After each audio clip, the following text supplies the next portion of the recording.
নমস্কার। চারটি প্রধান দিক পূর্ব, পশ্চিম, উত্তর, দক্ষিণ।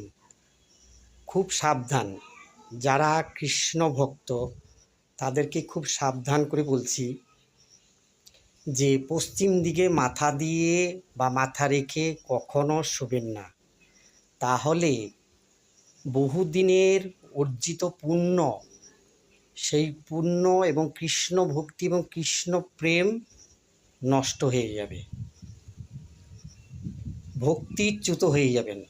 তাই এই যে পূর্ব, পশ্চিম, উত্তর, দক্ষিণ, এই চারটে দিকের পশ্চিম দিকে মাথা দিয়ে কখনো মাথা রেখে শোবেন না। শুলে অবশ্যই কৃষ্ণ ভক্তি, কৃষ্ণ প্রেম এবং কৃষ্ণ প্রীতি এগুলো সমস্ত ধ্বংস হয়ে যাবে। তাই খুব সাবধান।